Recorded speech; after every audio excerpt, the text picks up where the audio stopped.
caracteriza uma emissora de TV pública?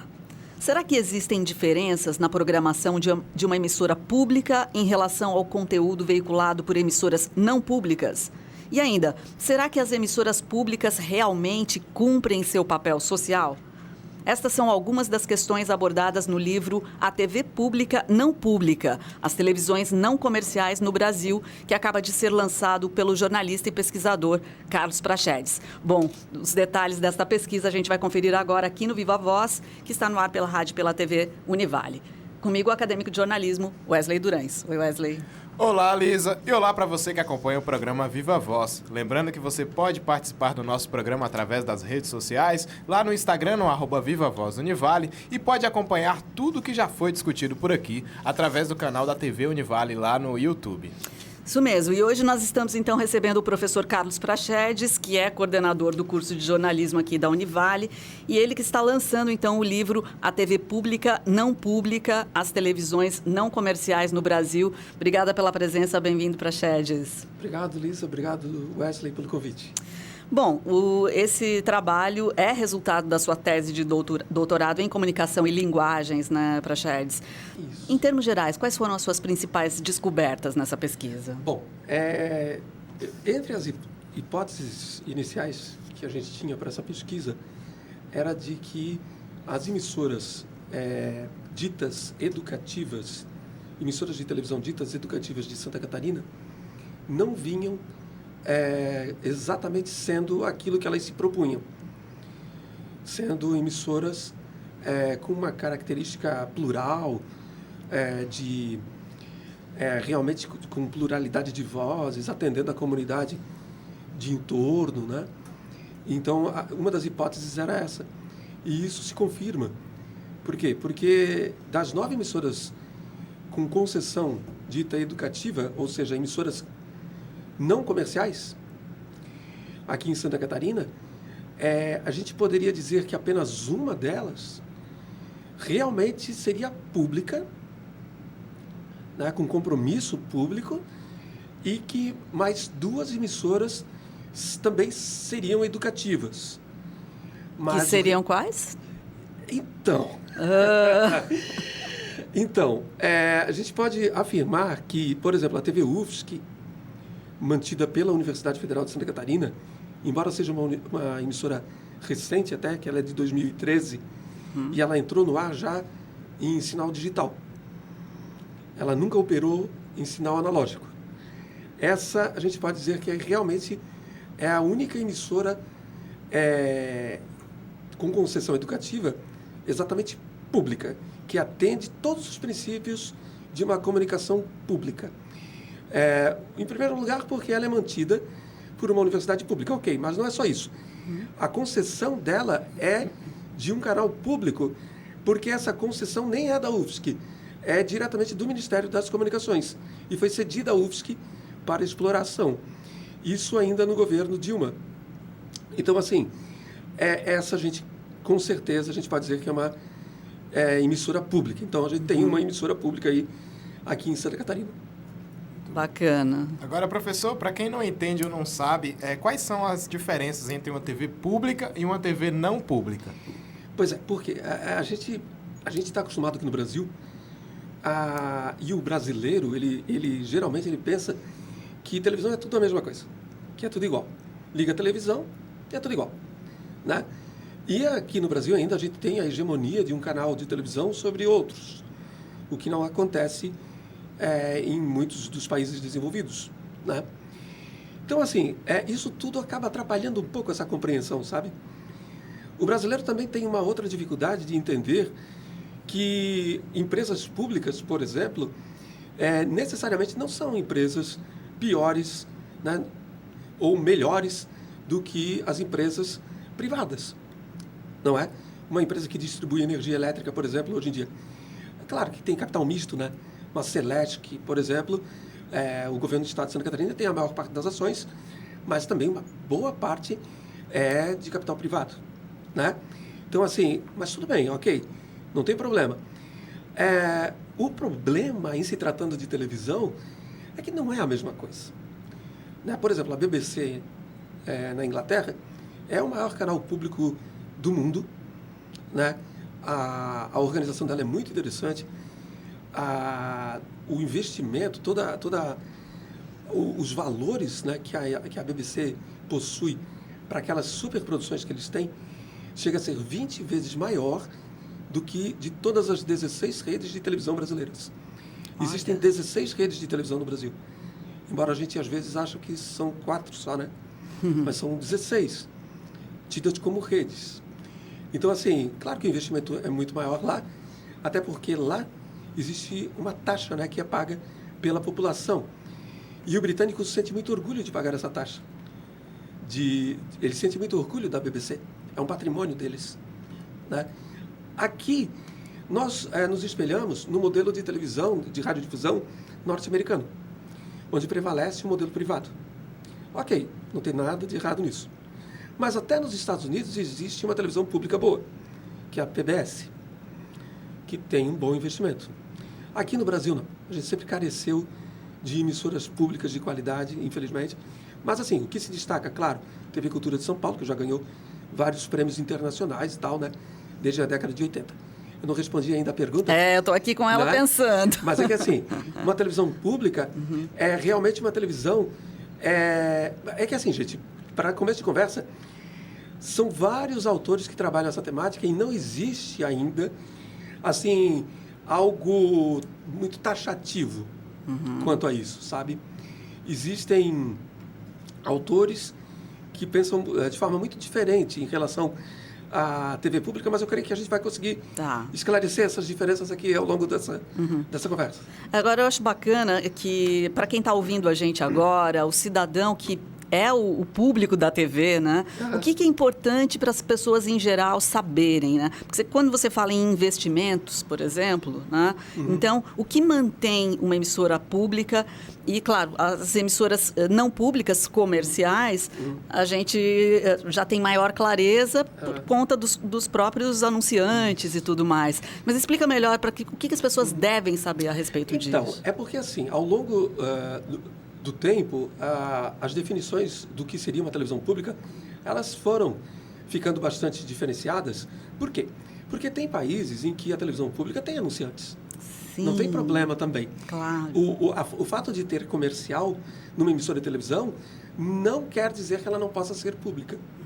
Ela é pública enquanto a sua Constituição, né? A Constituição brasileira, a nossa maior carta, né? Ela dispõe de 3 tipos de televisão. Televisão pública, televisão estatal e televisão comercial. Televisão comercial super explorada. Televisão estatal também acaba tendo alguns exemplos, que são aquelas televisões governamentais. TV Câmara, Senado. Mais essas televisões, assim, que são geridas por governos estaduais. Certo. Que deveriam ser públicas, porque na Constituição... Como é que elas foram constituídas? De forma pública, com investimento público, com dinheiro público. Dinheiro público. Dinheiro público. Ok? Agora, aí faz a gente pensar também o seguinte. Peraí, mas essas TVs educativas tipo religiosas, de uma certa forma, elas também acabam sendo um pouco públicas. Porque se elas surgiram com dinheiro de fiéis, como não dizer que elas também não podem ser consideradas televisões públicas? Mas isso é uma coisa muito brasileira.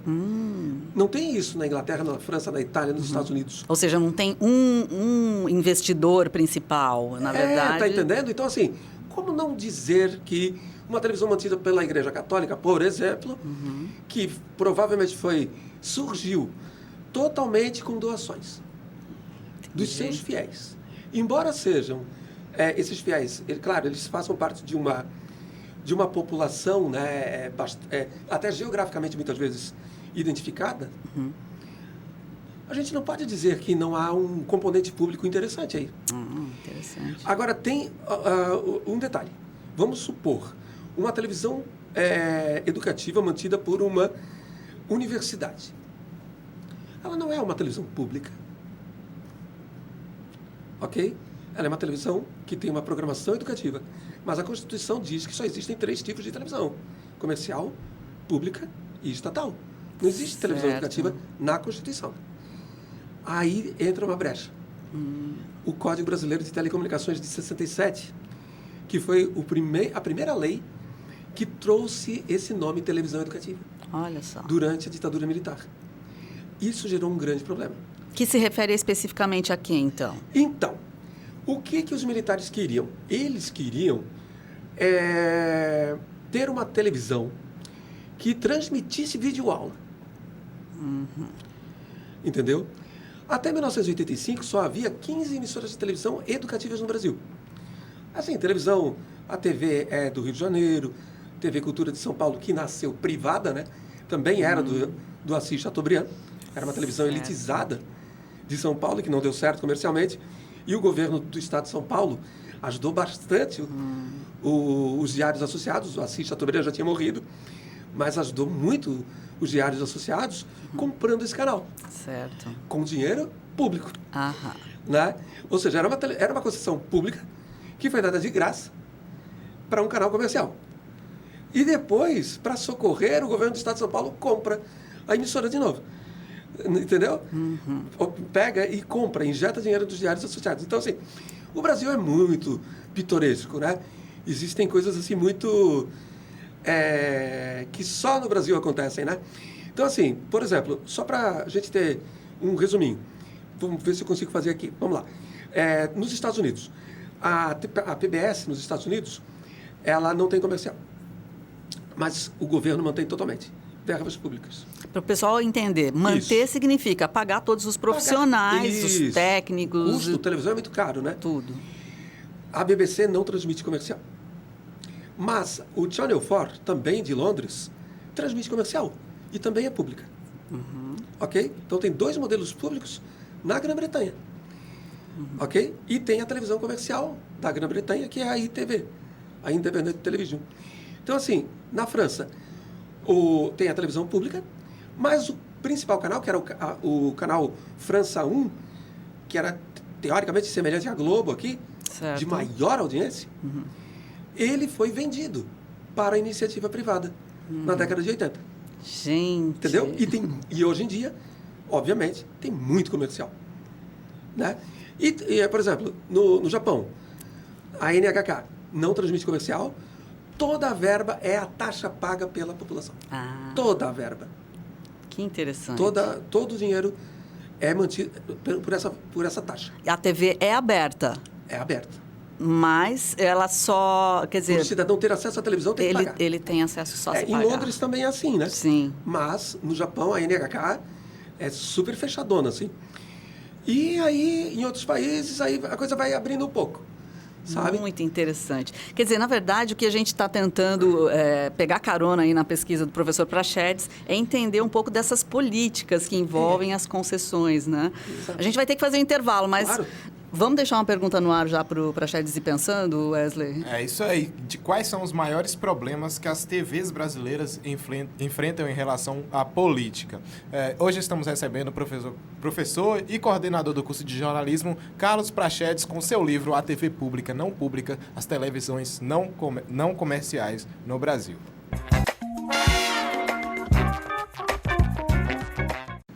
Estamos de volta com o Viva Voz de hoje, recebendo o professor Carlos Prachedes, coordenador do curso de jornalismo. Está lançando o livro, hein, gente? A TV Pública Não Pública, as televisões não comerciais no Brasil. Quem está acompanhando pela TV Univale, vê a capa, que, aliás, ficou legal, muito bacana. Legal, né? Qual a concepção dessa capa? Quem é que fez, Prachedes? É da editora mesmo. A Paco Editorial, eles me deram alguns modelos, umas sugestões, e eu gostei dessa porque ela representa, assim, a distorção, né, no sistema de televisão no Brasil, né? No sistema de radiodifusão como um todo.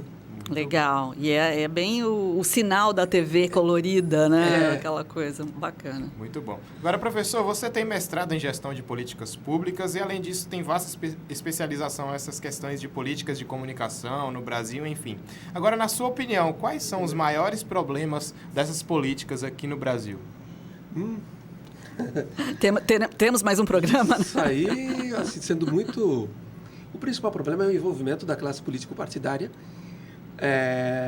dentro desse sistema. Ou seja, embora a legislação ela proíba que o sujeito, né, tenha envolvimento com um canal de televisão, por exemplo, que ele faça parte até do jornalismo, que ele tenha um canal, enfim. E o Código Brasileiro de Telecomunicações ainda diga que, desde 67, que um grupo...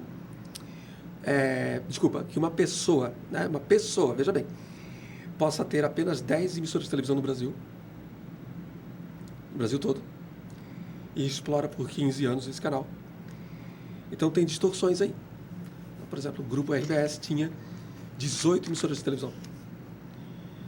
Então, lá o falecido Maurício Sirotes, que tinha alguns canais, os filhos eram majoritários, sócios majoritários em outros, esposa, entendeu? Só para citar um exemplo, né? Então, essa brecha sempre existiu. Mas ele não é um político profissional, ok? Com certeza.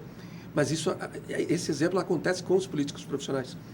Né? Família Sarney no Maranhão, Magalhães na Bahia, a família Collor, né?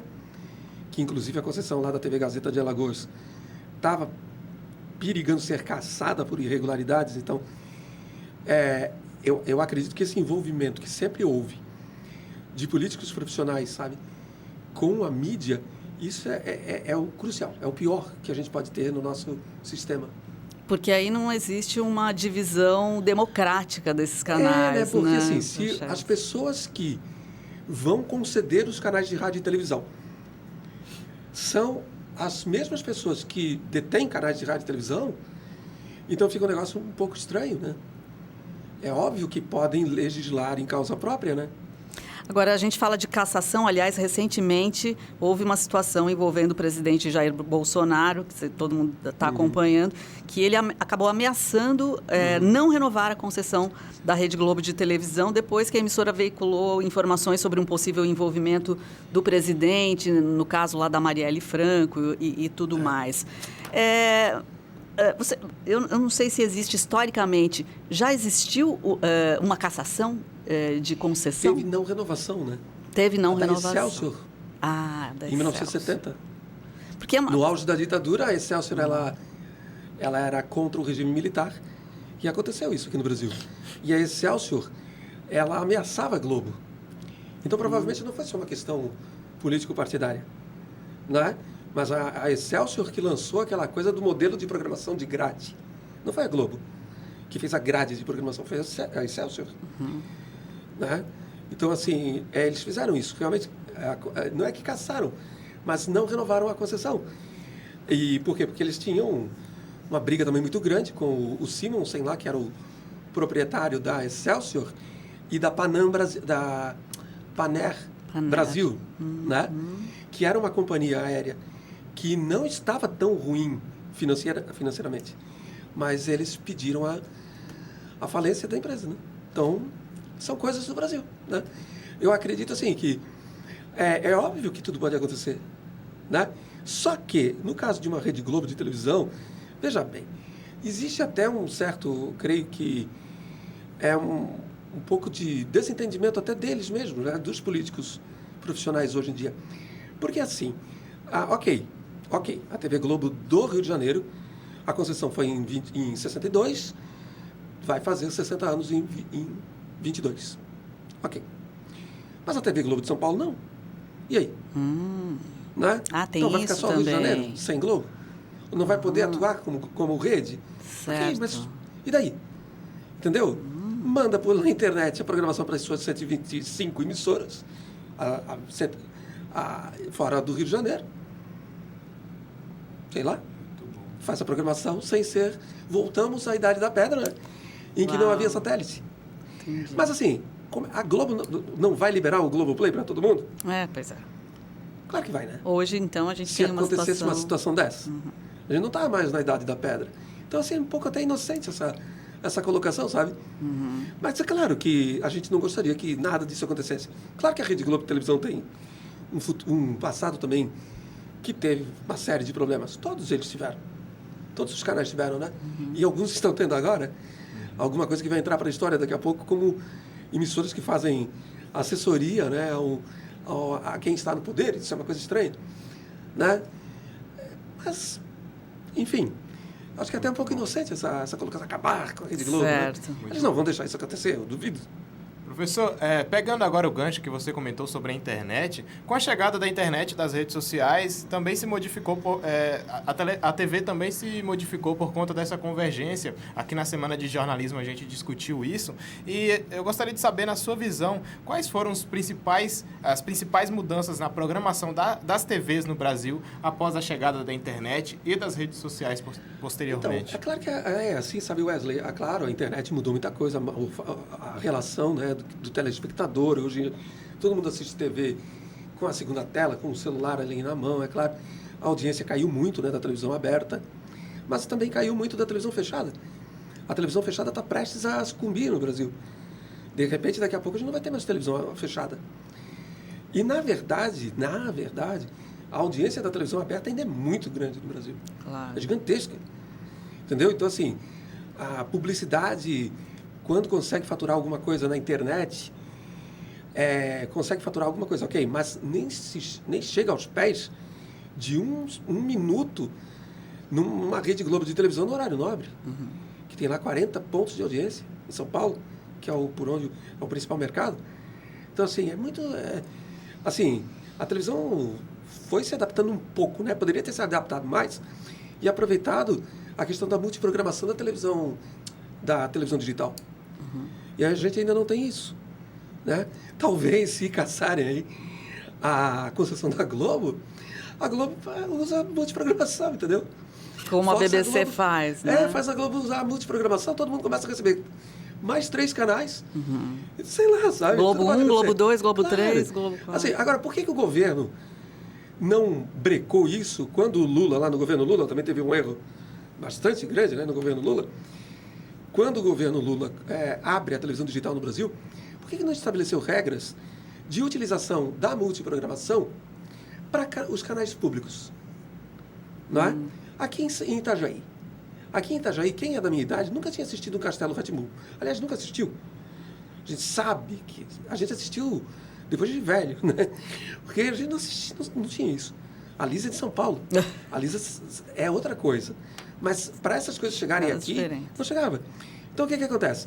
Nunca teve esse investimento do governo. E o que seria ideal? Que o governo investisse pesado nisso. A Colômbia tem um sistema incrível. Na Colômbia, não é o cidadão que paga uma taxa para assistir televisão como na Inglaterra. Até porque não teria cabimento. Não tem condições disso. Né? O latino-americano não tem condições de pagar taxa. Mas ela cobra uma taxa do radiodifusor e mantém a TV pública dela, que é boa, com essa taxa paga pelo radiodifusor. Entendeu? Se isso fosse feito com 0,001% do que a Globo arrecada, teríamos uma baita televisão pública, de qualidade.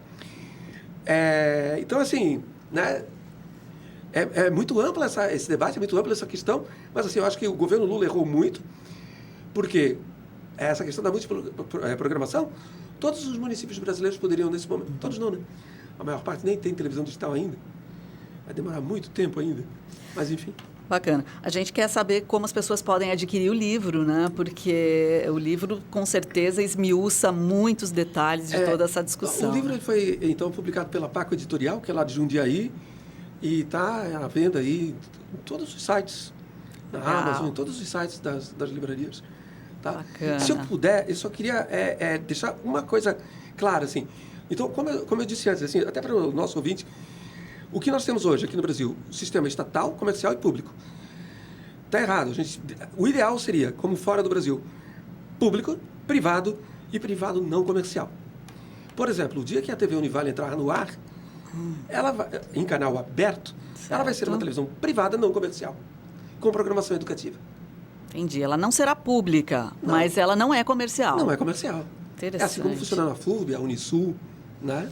Muito bacana. Queria continuar essa conversa e vou deixar aí, né, a discussão, acho que é muito grande, mas, afinal, por que a TV pública no Brasil não é pública? Eu acho que são todas essas questões que você... Ela não é pública porque o Assis Chateaubriand, num voo de Brasília para o Rio de Janeiro, ele chantageou Juscelino Kubitschek. Bom.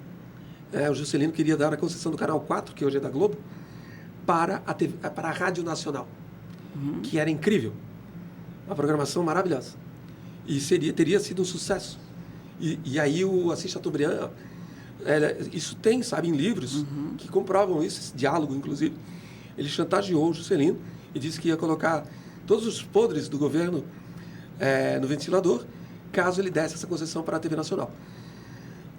Mas, enfim, é por isso. Seria um momento ali, naquele momento ali, final da década de 50, que foi um momento em que se concretizaram as principais no mundo inteiro, que a gente teria uma baita televisão pública de qualidade. TV pública de verdade no Brasil. Prachedes, sensacional. Eu sei que deve ter dado muito trabalho, muitas horas e neurônios aí para esse trabalho vir à tona, mas parabéns, a gente esteve ali no lançamento, sensacional. Acho que ali foi um momento bacana de apresentar esse trabalho e de mostrar para quem assiste televisão, olhar para esse dispositivo de uma maneira um pouco mais ampla, né? Porque por trás da programação da sua TV, muita coisa acontece, tem toda uma política. E só para deixar claro, né, Elisa? Não que a TV comercial brasileira seja ruim, muito boa. Sim, ótimo. É excelente, não é? Mas poderia ter um pouquinho mais de pluralidade. Perfeito. Não é? Uma televisão como acontece em outros países, né? Maravilha. Então é isso, gente. Agradecemos a participação, então, do professor Carlos Prachedes, coordenador aqui do curso de jornalismo, aqui da Univale. E o livro é A TV Pública Não Pública, as televisões não comerciais no Brasil. Isso aí. É isso aí, hoje discutimos a TV no rádio, mas se você ficou com alguma dúvida e quer perguntar ali pro professor, chega ali no Instagram do @VivaVozUnivale e manda uma mensagem, mande sua pergunta que a gente encaminha para ele. Segue a gente lá também. Muito obrigado e tchau, tchau.